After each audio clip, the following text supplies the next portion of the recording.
everybody. Welcome back to the Network Podcast. I'm your host, Adrian Madden. Today, we have a very special guest joining us, a person who's very, very talented in front of the camera, behind the camera, you name it, and also the man who's the host of Bingpot Trivia. Please welcome none other than Danny Maggs. Welcome, Danny. That's a stellar intro. Let's go. Let's go. I was just going to ask you, did I actually do it right, the Bingpot, or did I mean more?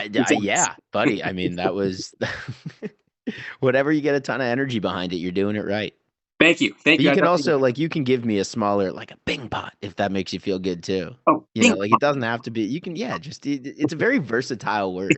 It is. It really is. I definitely agree with you. No, but seriously, Danny, thank you so much for taking the time to join us here today. Absolutely incredible. Of course, you've done a lot of great projects through the years. But the one project that has enamored me, none other than the aforementioned Bingpot Trivia. For those who are watching, what exactly is Bingpot Trivia? Okay, so Bingpot trivia is like bar trivia. I like to call it bar trivia on steroids. It's trivia like you've never played before. Most of the time you think of bar trivia, you go in and it's just some dude talking into a microphone and it's low energy and that kind of sucks. So Bingpot is high energy trivia, a lot more attention paid to the show angle of it. We don't do trivia nights, we do trivia shows.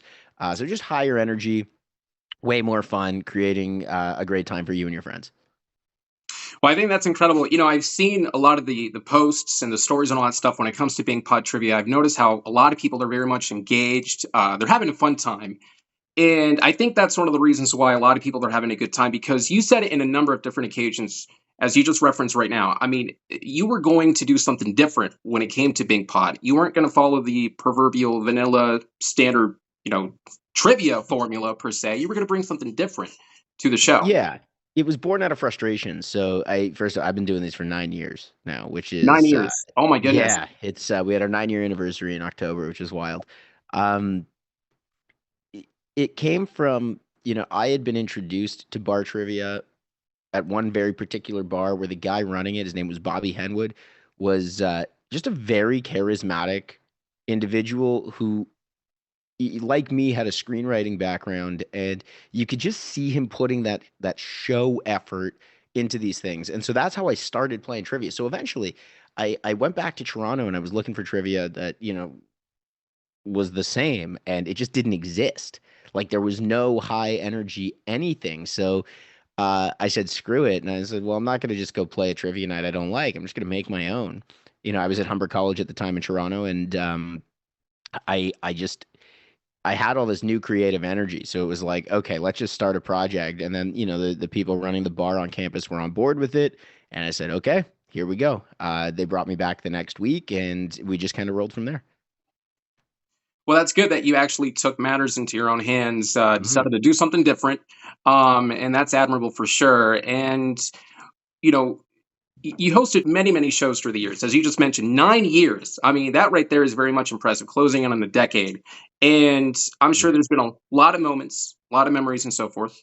If there is one memory that basically sticks to you at this time, what is that one memory, would you say, that you will never ever forget when hosting Bing Pod Trivia?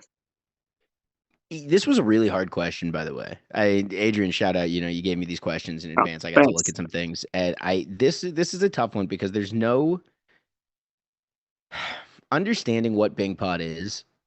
That it's very much about community. For me, it's there has never been one moment that's like, oh, this is the seminal defining Bing Pot moment. There's been cool things that I've gotten to do. There have been cool private events that I've done. When I went to Calgary for Yuck Yucks last year, that was pretty cool to get that started. That was just kind of like oh, we're leveling up. I did another theater show last winter as well. I was like, okay, that feels like a big step as well.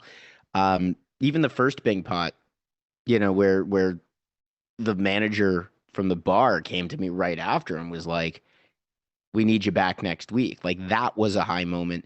I think anytime there's these milestone markers, those are the things that stand out. But to actually answer your question and give you an honest answer, this is going to sound so stupid.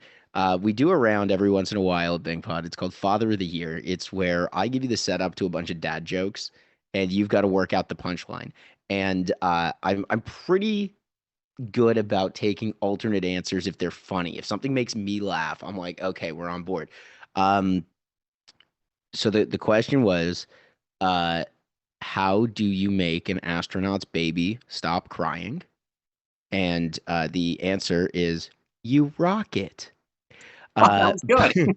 yeah, yeah, right. That was Okay. good. And then there was one group, shout out to the college pro team who wrote down, you bring his dad home.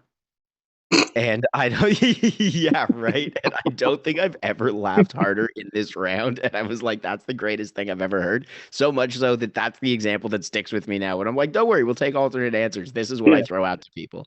Oh, that's awesome. That is awesome, man. That is actually really, really cool. I guess with all that, of course, there's been many memories, moments, and all that stuff. I guess follow up question because I mean, you know, you've been doing this for quite some time now, Mm. and when was it? Just out of curiosity, when was it the time when you yourself kind of took a step back and said, "Holy cow, this is actually much bigger than I anticipated for." I mean, more people are coming in. I mean, this is absolutely incredible. There have been moments. I mean, I don't know that it's necessarily like needed to be a step back, but my flagship show right now in Vancouver is at the Admiral Pub in Burnaby. And how I ended up there was circumstance. And after 4 years of Bingpot, I thought I was done. So like during the pandemic, I started doing it on Twitch, and I I got to a point in like I think the like March of 2021 where I thought Bingpot was done. I thought it was just like it's run its course. It was 4 seasons at that point, or 4 years. And I had a long-standing thing where nothing should ever go longer than 4 years in my brain. TV shows, yeah, anything, right? Like after four, you start to lose the creative juice. You've kind of done all that you can with that concept. It's time to do something new.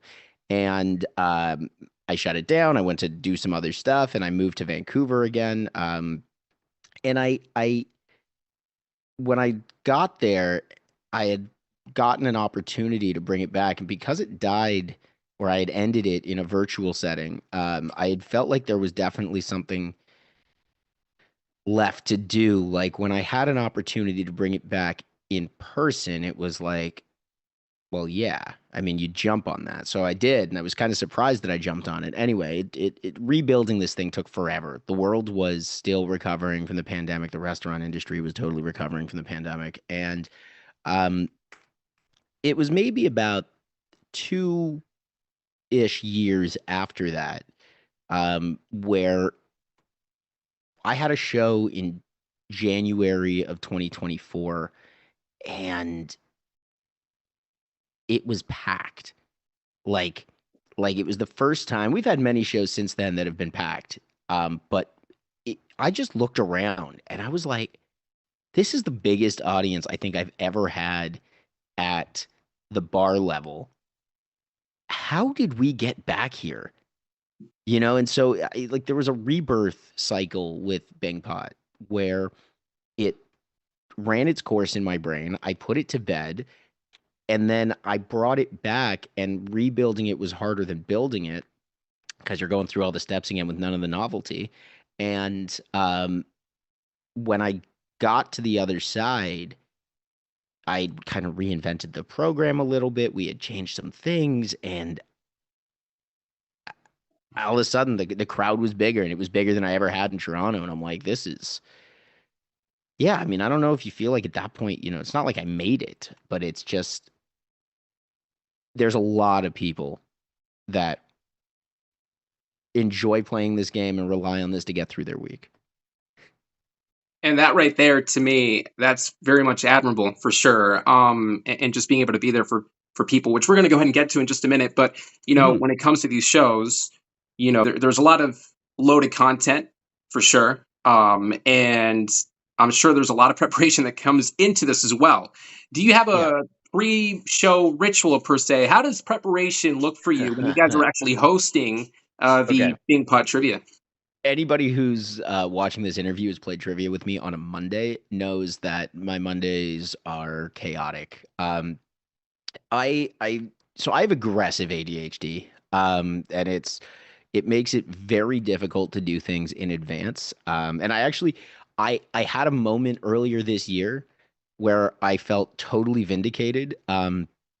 and I'll come back around full circle. So follow me on this.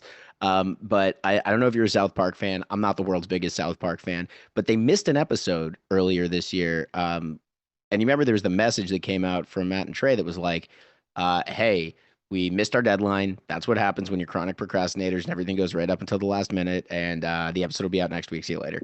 And I was like, "Oh, so it's not just me."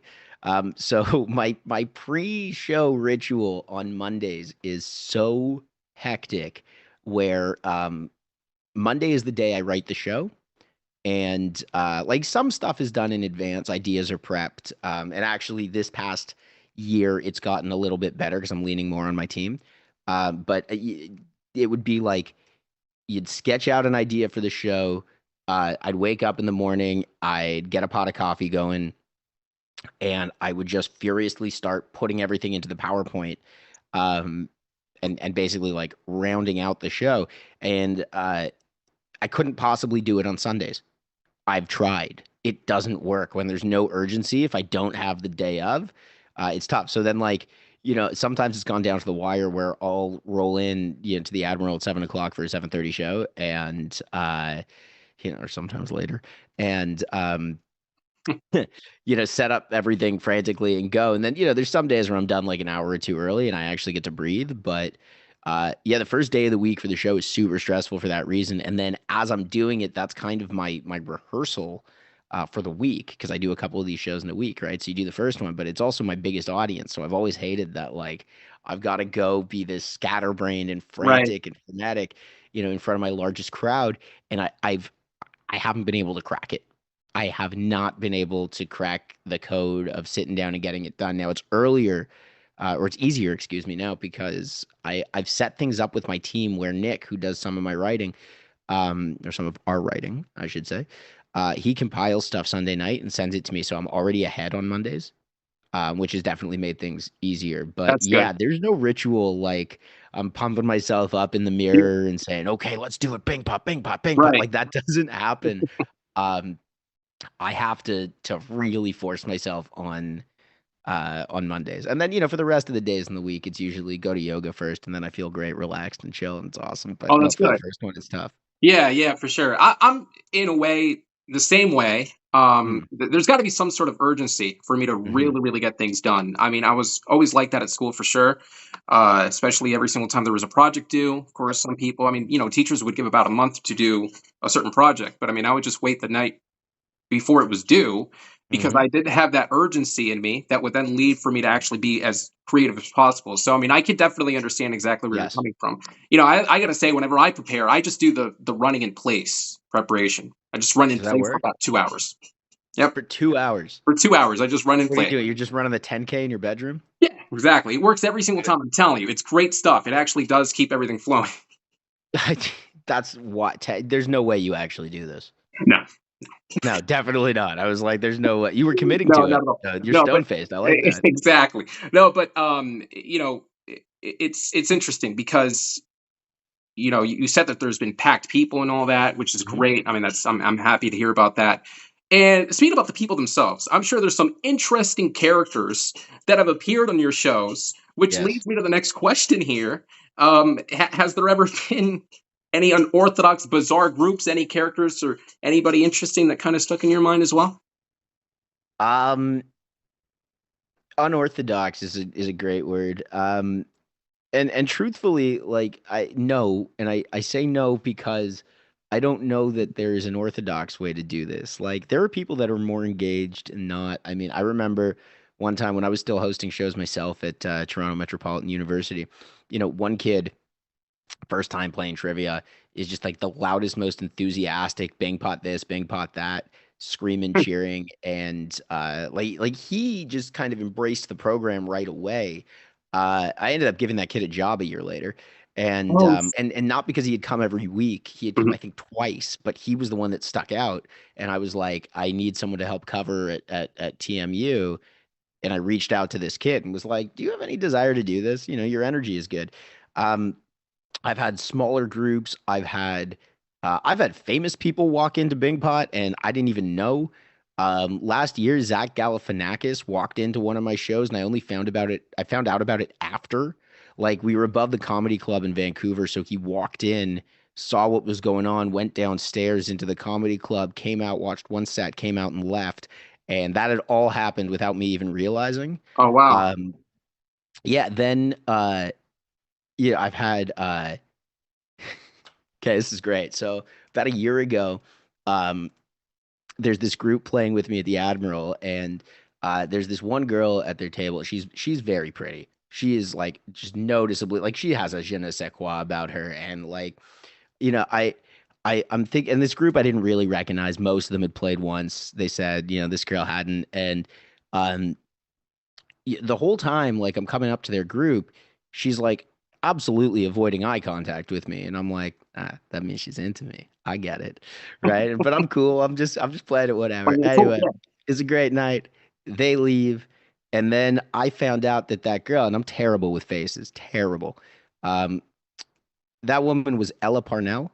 Ella Parnell from Fallout and Arcane. Oh, Um, so she yeah, was she's like the actually. lead in Fallout, and Oh that wow. explains why she didn't want to make any eye contact, lest she get doxxed in public. Yeah, But yeah, I guess so. I mean, good so I'm point. like, oh yeah, I guess it Right. wasn't me. Excuse me. That stood out. There are groups that show up in matching T-shirts. Shout out to groups like Admiral Fact Bar, the Hungry Dad expansion. These are teams that they've just embraced the spirit of Bangpot right away, which is teamwork and cooperation and a sense of artistic flair, really, and that's what it's about. And these groups get it, so they're the ones that obviously stand out. But I have friends that have made teams that have come to support me, for years, and then grown really into their own group around trivia, and that's what gets me going. Watching these people come together in ways that they probably didn't expect, because that's why trivia was so important to me, is because for me at the time, we're talking about a decade ago when I was playing, it was about coming together with my friends once a week and really like getting galvanized as a group, and just creating this tightness and friendship. Is beautiful. And that's what it's all about, really. And side note, I mean, some of the names that these groups definitely do create are very interesting to say the least, for sure. Whenever I'm just scrolling through and I'm kind of just Yeah. checking all the different teams and all that, so very interesting names they definitely have. So I mean, no, but that's really really cool. I mean, again, there's just a bunch of different people, and I thought that story was very interesting though. The one that lead and Fallout. Yeah, with Ella Purnell. I mean, it was I mean, it's typical me being like, "Oh, she's into me." Um and then just that was I misread that, and that's fine. That's fine. But famous people have seen the brand, and hopefully she had a That's great cool. time. But hopefully so. Hopefully so. Now, I do want to talk about the mustache. The mustache is awesome. See, I wish I could actually grow a mustache. I was thinking about maybe, I don't know, drawing a mustache or something, or even actually buying one of those fake mustaches in Walmart, doing something like that, or even getting this, putting this, taping this. Yeah, just walk Um, around like that all day I just walk around like this, taping while my you're running in place for 2 hours, for two getting hours. checked for the Exactly. interview. Yeah, you have the. Exactly. Yeah, I love it. No, but on a serious note, there is a reason why you grew the mustache, and it's because of the fact Yeah, that you are an advocate when it comes to Movember. Of course, it's a month to spread awareness when it comes to men's not only physical health but also mental health.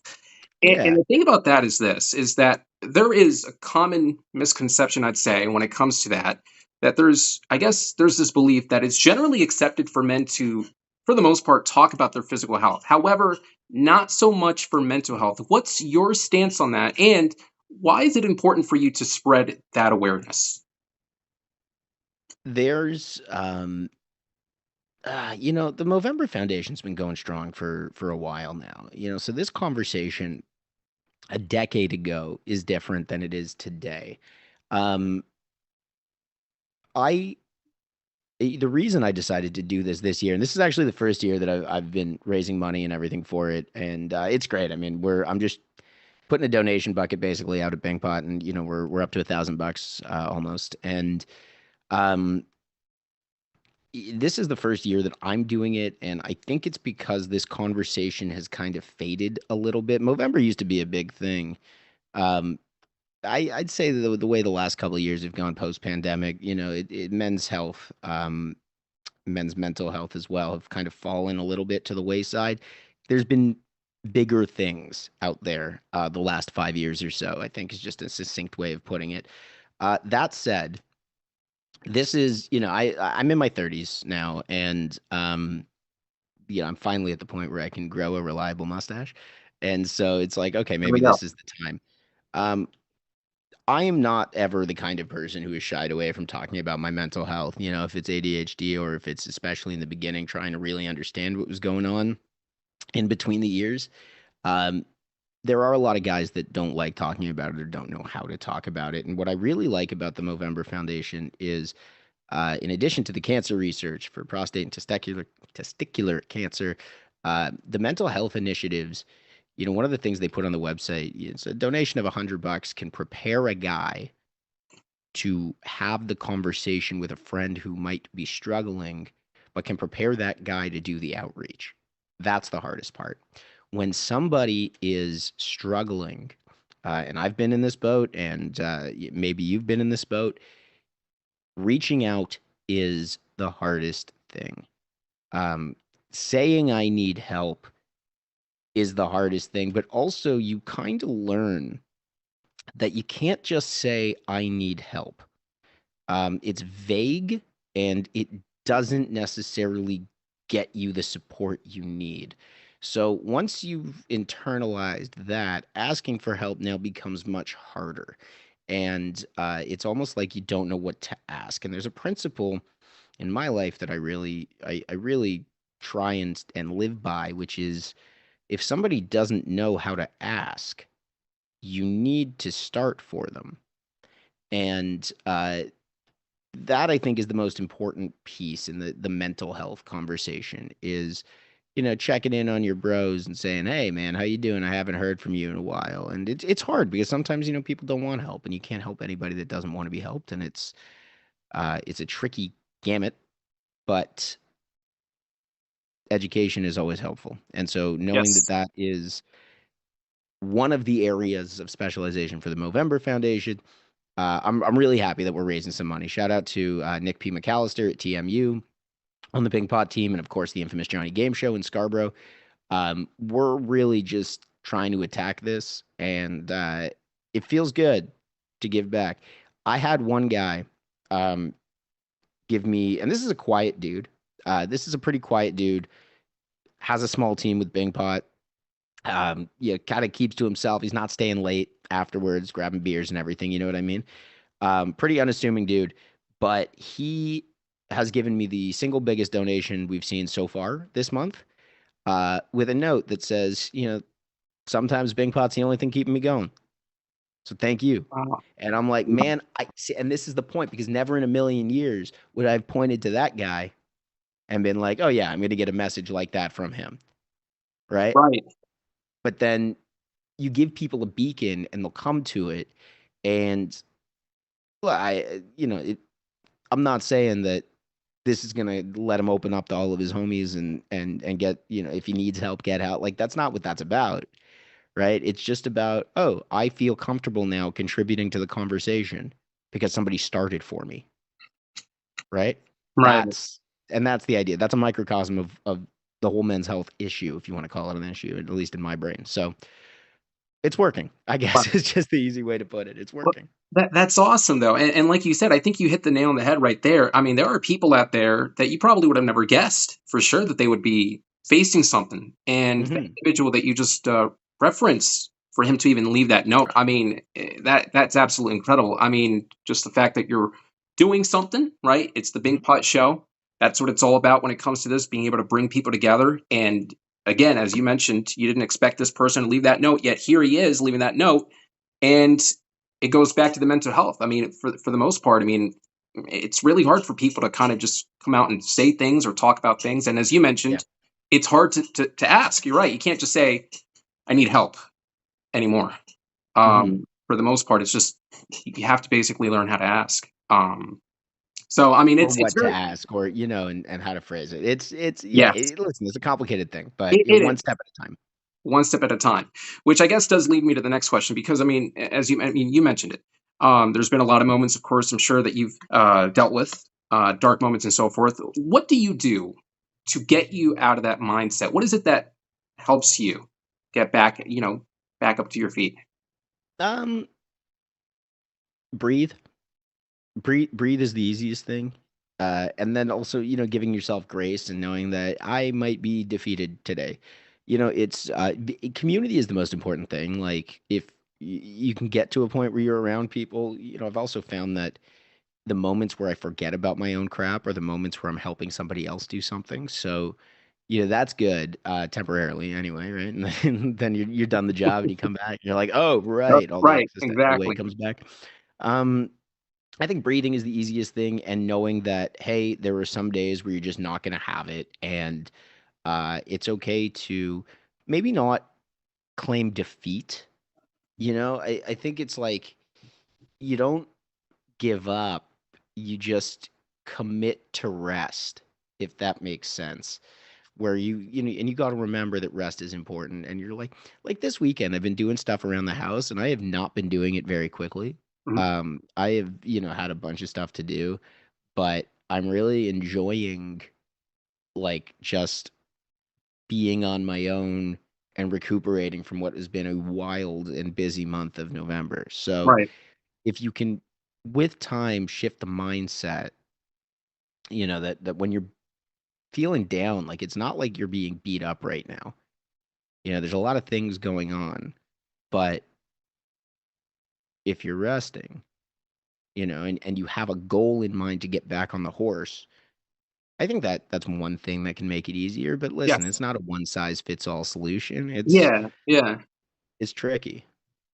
Yeah, it very much is. I agree wholeheartedly on that. And I guess as you just said, goals can definitely really help a lot, especially for me. Oh yeah. Sometimes there are going to be some days I'll be down and all that stuff. And then, but if you look into it and go, okay, here are my goals that I want to make sure that I achieve, it does kind of help in that sense. And being able to kind of just rest up a little bit and be able to kind of just keep your composure at times Mhm. because I mean, life can be very hard. It can. And for the most part, being able to just kind of just sit back a little bit and again, maybe look at some goals, maybe kind of think of some things. There are things to look forward to. So Oh yeah. that's the one thing for sure.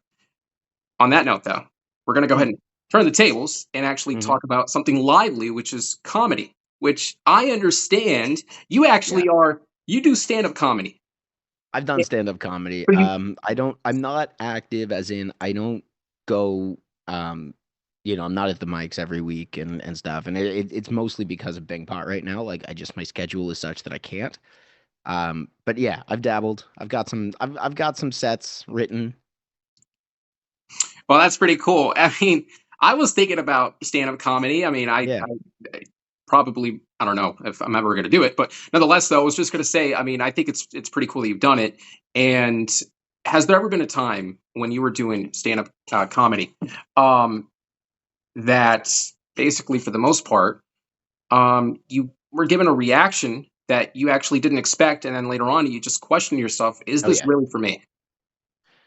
Um, yeah, those are two different questions, and I've gone through both. They say stand-up is the hardest, and I don't know who they are, but they're absolutely correct. It's it is the most nerve-wracking thing I've ever done in my life. All right. I've been in front of some big crowds. I have been on some big shows with big actors, and man, nothing is harder and more nerve-wracking than stand-up comedy. You'll hear a couple common tropes. One is it's just you. You're the only thing there. There's nothing to rely on. For example, if I'm doing trivia and I make a joke and the joke doesn't land, click next slide. It's that easy. You could fall back on the show. Right. You can't do that on stage. So, yeah, I've done things where I thought this joke was funny and it didn't get a big reaction. Um, and you walk away from it. It's not like in those moments because that's a completely normal thing in stand up. Like every comedian will tell you, you got to bomb, you got to get comfortable bombing. You have to know what it means to be in front of a crowd that just is unimpressed. It is a terrible feeling, but it is what makes you stronger. So I've gone through that. That's not the stuff that makes me question, is this for me? I really, really, really wanted to get good at comedy. And the more I did it and the more reps I put in, I found that it wasn't as rewarding as I thought it would be. And there's a few reasons for that, but ultimately, it was just one of those where, like, I work in entertainment already, and I've worked in this my entire life. And the the ladder in the comedy world, there's no real infrastructure for it. So for it to become rewarding to me, and I've kind of already figured this out. I think in order for comedy to be rewarding for me, I've got to produce my own show. I can't just be going around doing other people's mics and getting on other people's shows. I think that grind is what makes it feel less than satisfying. Um, but I've met some great comedians in the Vancouver scene, and there's no doubt in my mind that if I wanted to produce a show, I could do it well. The thing getting in the way of that at the moment is Bingpot. I work nights. The time for me to produce. I've got clients that I could probably do something with, but right now I'm busy, and this season has been about establishing uh, some other practices for Bingpot that will contribute to me being able to grow and take hands off in certain places where maybe the comedy thing comes back. Right. But in terms of realizing, like, maybe this isn't for me, like, the fit has to be there. I definitely can understand where you're coming from for sure. Well, not necessarily understand where you're coming from because, of course, I've never actually done stand up comedy. I was thinking about it here and there, and I said, hey, you know what I can Do it. do? Do it. Take a class. Like, I'm also at the point where I'm also pretty confident that I could teach somebody how to get up on stage and deliver 5 minutes of authentic material. Note that I didn't say hilarious material. I said authentic material. Mhm. Um, I can definitely tell anybody how to do that or teach anybody how to do that with time. But uh, just do it, because I'll tell you this. From my journey in stand up, the first time is far and away the hardest, the scariest, the most intimidating. Once you've done it, yeah, the feeling doesn't necessarily go away, the intimidation doesn't go away, but nothing is ever as rough as that first time. Like, I in the beginning didn't want to go to an open mic, and I didn't. I took a class and I had my material, and I refused to take that material and test it at an open mic, Right. because I didn't want to go to an open mic until my stuff was good. Which, if you know anything about the open mic scene and what they're supposed to be like that is just the backwardsest way of thinking, the most backwards way of thinking. Like, no, you go to an open mic because the stuff's not good, right? You go to just try it and workshop it. And when you really, I mean, open mics are classes that are disguised as shows. And it really is. It's classroom setting for comedy. My issue with it at the time was always like, well, I'm used to putting stuff in front of an audience. So knowing that, non-comedians do sometimes show up to open mics, Right. I want to present to them, the audience, and I don't want to give them anything less than. So that was my big hesitation. But once I did one open mic, after I had my set and I did it, and it felt weird to me because my set was yeah, not 100% perfect, but more polished, I thought. And you do it in front of a room where comedians are the worst audience because they don't care, and right, they're not there to see you; they're there for Right. them. And if you don't have any real audience members, then it feels incredibly unfulfilling, Yeah. at least for me. And so I had done that, and I guess after I got over that, I was like, oh, that's what I was stressing about. Like, that was Uh-huh. what I was stressing about. Like, it was so easy to do, or not easy, but once you're done, you're just like, yeah, I could do that again. Yeah. Yeah. So, just do it. Just do it is what I'm saying, Adrian. Like, once you do it and you're over that hill, your perspective will change. For better, I think, like it will seem less intimidating. It doesn't mean you're going to continue with it. It doesn't mean you're necessarily going to like it, but I think it's a huge pat on the back to say I got up there. Yeah, I mean, it seems intimidating. I've seen a lot of different clips, of course, through the years, and I was just thinking perhaps maybe all I have to do, stand up there, have the audience look at my face, they're gonna laugh, and there we go. There you Sure. go. That's I love it. I love it. But I'll tell you, you know what, man? One of my favorite sets that I've ever done, there was this open mic I started going to in Vancouver, and shout out to Johnny Paul who runs Live on the Drive. Uh I was still really new to the scene, and with all the experience I had, I think it's funny that I was still so intimidated and scared of going up in front of a bunch of randoms. And e- the first time I went up, I bombed. It was so bad. And these guys are ruthless, by the way. Like this open mic, there's a panel, they roast you. It's like Kill Tony, just it's like a poor Oh my. man's Kill Tony. Johnny would agree. It's it's like but you're still going up there and like letting yourself get roasted, and these guys will interrupt your set, so you can't find your flow. Like they're just there to fuck with you because the show is basically them. Oh geez. So yeah, it's tough, and I didn't really understand what it was at the time. So I went in and I did the first one, and it sucked. And I came back the next week, and I sucked even more, which I didn't think was possible. And then I went back the third week, and there's this guy in the panel. His name's Ray Oshawa. He's a you know big presence, big intimidating guy. And I was just like, you know what? Screw it. And I told the story. I told a joke. Um, Joke goes like this. I was hanging out at the bar the other night, and a couple weeks ago, I'm hanging out at the bar, and I meet this beautiful woman, and she's a little older, but we get to talking. The conversation is phenomenal, incredible, amazing. And we end up leaving, and we go back to her place, and we have a wild night together. And I leave, and as I'm leaving, I realize I didn't get her number. I didn't even get her name.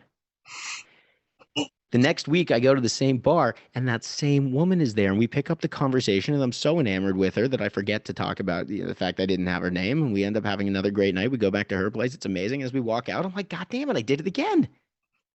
I did it again. Anyway, the third night, the next week, I go back, and she's there. And the night that we have is even more wild, more passionate than the nights that we've had. And you know what? This isn't even a joke. This is just a true story about me and Ray Oshawa's mom. And that was what I did on stage. And I left. I was like, that's my whole time. That was it. And it doesn't matter how funny it is or isn't. It's that I went up there Yeah. and I just said, screw it, because now I'm not doing anything for you people. I'm doing this for me. I used to say this all the time, and I forget it here and there, but really, you've got to make yourself laugh first.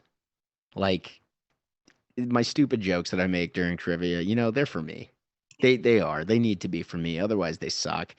It's all about authenticity in everything. I mean, I've learned a lot in my time working on screen, working in broadcast. It all comes down to authenticity. You need to believe in what you're saying. It needs to come from a place of reality. Right. Otherwise it doesn't resonate. Otherwise you're lying. And acting is different, right? Because but it's still not. Like when you're acting, you have to learn how to create a bridge between the words on the page and the authentic experience that you've had. That's where the authenticity comes from. So it's different. It's not like comedy is, I'm going to present something that I genuinely think is funny, right? That's Right. the authenticity. But authenticity needs to exist in everything. You know, it's funny that you mention that because I say just about the same thing when it comes to, my jokes as well. I mean, so, I commentate for events, and there are Mm. a lot of critics.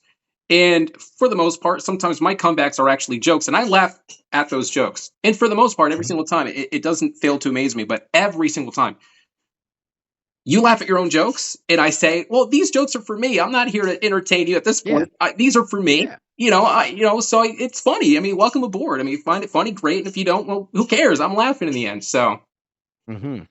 so that's the thing. I definitely am with you on that 100%. the pressure, the difficulty, and we'll circle back to the mental health aspect of it all. Like the things that will make you frustrated are, at least for me, it's like when my authenticity doesn't resonate. Now it's tough because I'm trying to be an authentic person. This is genuinely who I am and how I feel.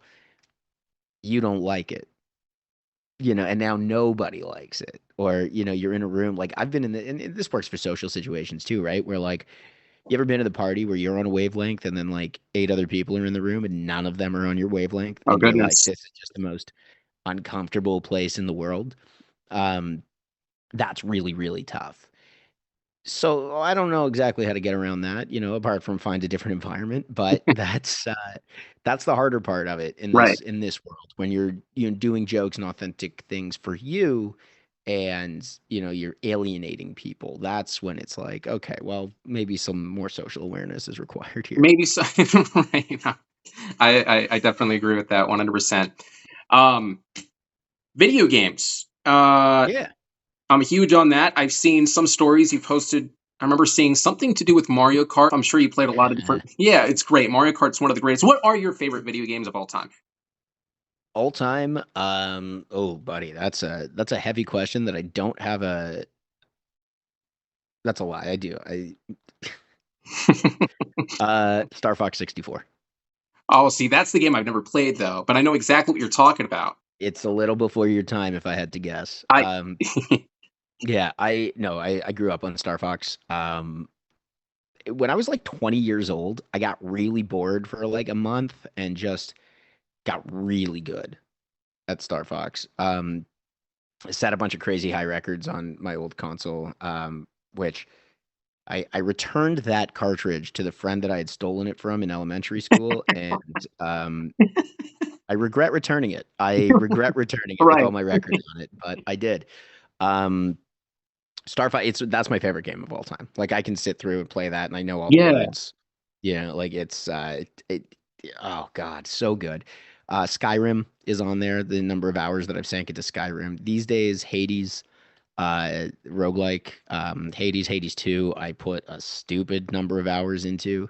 Um, Other roguelikes, Slay the Spire for those that know it, card-based roguelike, deck builder, great game. And then yeah, Mario Kart's got a special place in my heart too. I actually just went to Universal last month in California, and I went to the Mario World, and Oh. uh, I gotta tell you, man, like you see it, from like everywhere in the park. Like Mhm.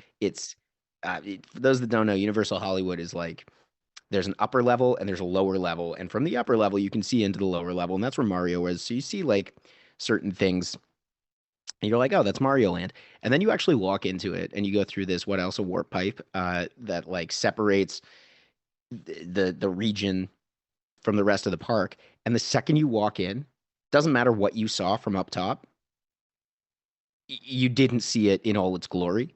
Oh wow. And like you walk in through this warp pipe, and buddy, I don't know, man, it sent me like I like you imagine telling 8-year-old me that you can go and see a real life Mario Land, question mark blocks and bricks and Yeah. Yoshi eggs and toads walking around. And like, man, to be 8 years old and go experience that, like, you don't know. That's, you don't know how lucky you are. Yeah, I know, right? I mean, It's crazy. it's crazy for sure. I know exactly what you're talking about. I mean, I would love to go one day. I mean, that I've seen it. I've seen a lot of videos, pictures, all that Yeah. stuff. Would love to make it one day to see exactly what that experience is all about. That Put it sounds. high up there on that bucket list. Yeah, yeah, for sure. Um, have you ever played? Well, I'm not sure because I mean, have you played? Most people, I guess. Well, actually, I'm not necessarily sure if most people would say it now because maybe 20 years ago, sure. But Halo. Have you ever played Of Halo? course. Yeah. I grew up on the original Halo. Halo co-op with my buddy Ryan back in the day was, yeah, that's a core memory. I love it. It's probably one of my favorites next to Spyro. If you ever heard of Spyro the Dragon, Of course. I love it. I mean, well, I Okay, mean, okay. You you'd be can't you so can't drop the have you ever heard of Adrian? I'm like ex- 15 years older than you. exactly. Exactly. Yeah, Yeah. Halo to me, by the way, of course, that was actually, the reason why Halo has a special place in my heart is because of the fact that I grew up on PlayStation. First off, Hmm. PlayStation 1, I remember playing, as I stated, Spyro, definitely one of my favorites of all time.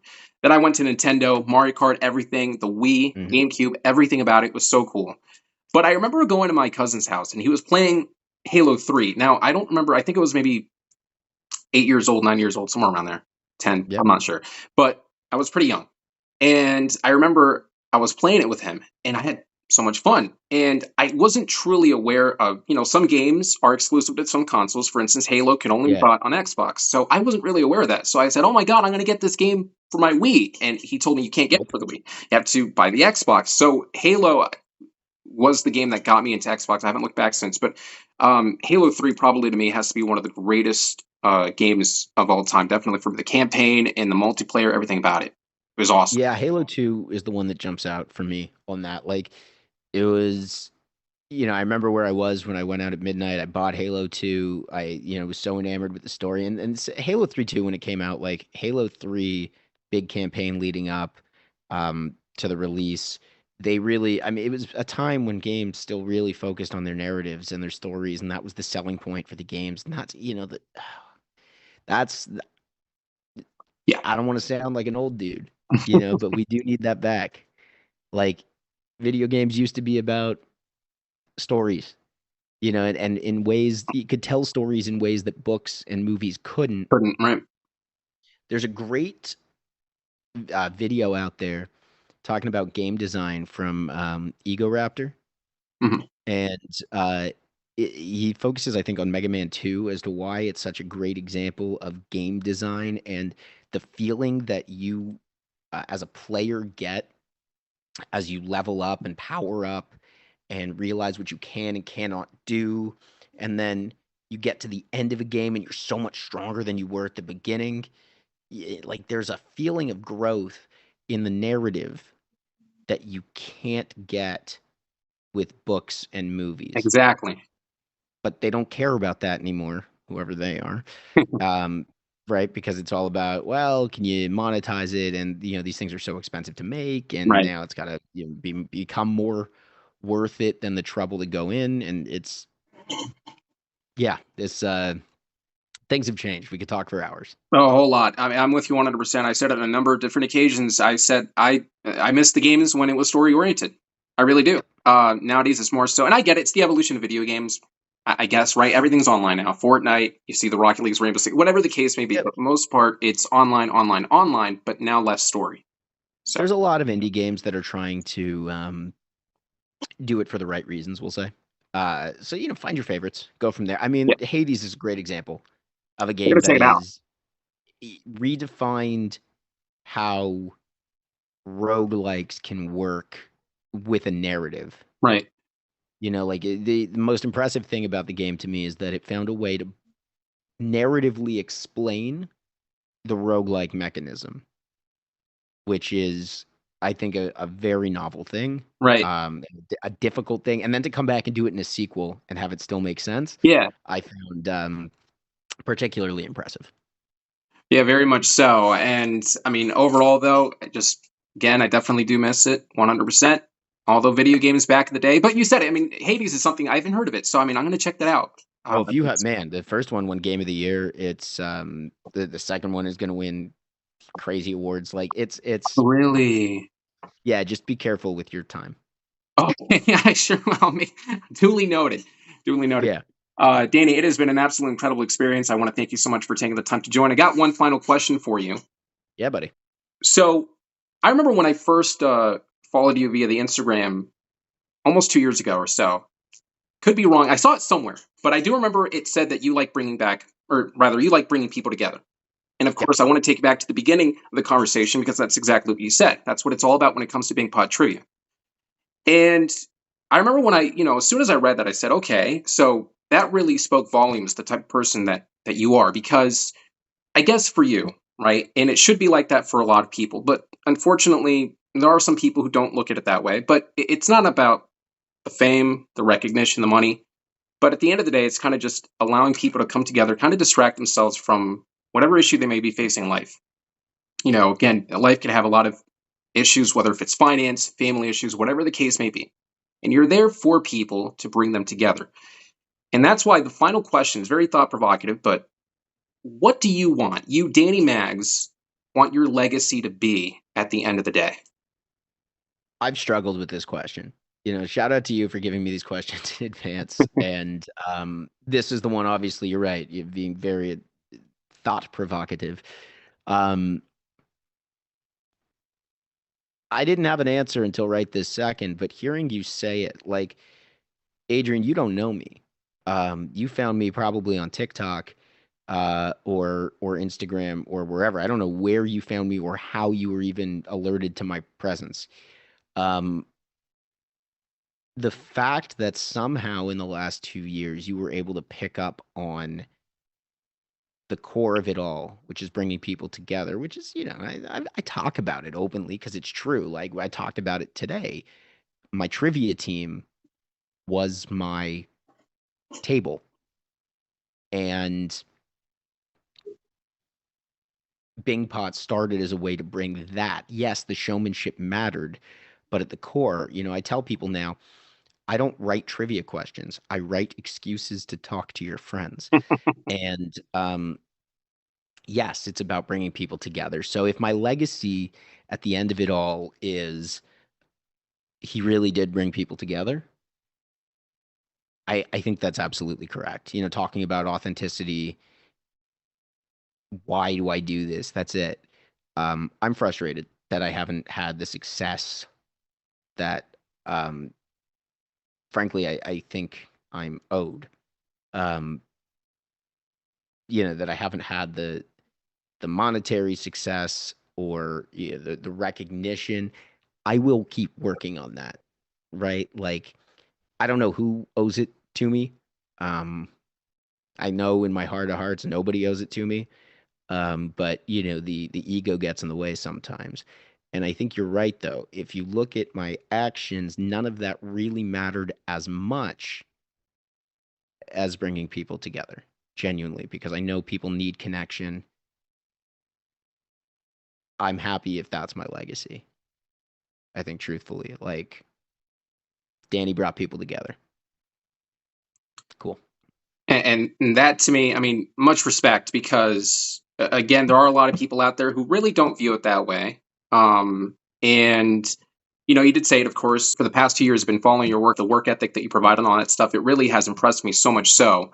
At the end of the day, again, you could have just said no, right? You could have actually just said, we don't really know who this guy is or whoever, so I'm gonna just deny the interview. But I mean, overall, you're a person who doesn't really care about, hey, I'm above this person or that person. I've done this and I've done that, so therefore this person's not worth my time. It doesn't matter. I used to be. I used to be. I've been humbled. Um, I've been humbled, and I like to think I took those lessons to heart. But I also went to. I mean, you've got great broadcaster energy. I don't know. I don't know where. I really don't know too much about you, Adrian. So I don't know your background. I don't know if you're in school. I don't know where you go to school. Regardless, um, I was in broadcasting school, and that's where I was at a really humble point in my life. Although my classmates will disagree. Um, I but I know the value of uh, helping younger people, give them an opportunity to practice, on a real stage. Like I had done that. I was granted time with some broadcast professionals who I really admired, and I was very grateful for that time. So the opportunity to do that for anybody willing to ask, I'm pretty flexible about that because I understand the importance. Um, Sorry, go on. No, no, I mean, hey, you just said it right there. And at the end of the day, if you were able to definitely 100% emotionally connect with people, even if in a small amount, um, no matter what it is, that right there is, as you said, going to be the most important thing when it comes to all the work that you put in. So, Takes effort and intention. I think that's the area that to effort and intention. yes. And it's not something you can like. At least for me, it's not something I can turn on right away. Like I can turn it on with context. Before I sat down for this interview, was I in a slightly different headspace? Yes. If I come around and when this thing is done, will I shut off a little bit? Also, yes. Um, but knowing that when it's possible to summon the energy or summon the intent, right? Then you can come in and you can make yourself available for other people. And to that, of course, like I said, it could be emotional at times, but all goes back to what we just talked about, the legacy. And if that is, your legacy, to me at least personally, I always will forever respect people who definitely not care, about themselves in the sense of, oh, it's all about me, me, me, but what can I do for other people? And you have that ability. Yeah. So you have that awesome ability to bring people together. So we definitely, of course, appreciate your time. And a shout out to you and your crew. I know there's a lot of people working in Bing Pod Trivia, so a huge shout out to all of you guys who definitely make people's days and being able to engage with them every single week. So I definitely want to thank you so much for taking the time to join us. And again, I mean, just keep on working on it. I think you are very much talented in anything you do. So keep on doing it, man. I really appreciate you, Adrian. Thank you for the kind words. Thank you for steering my thoughts in a I think a very, very important direction. So No problem. Thanks everybody for joining us here in the Network podcast. We'll catch you next time. Bingpot.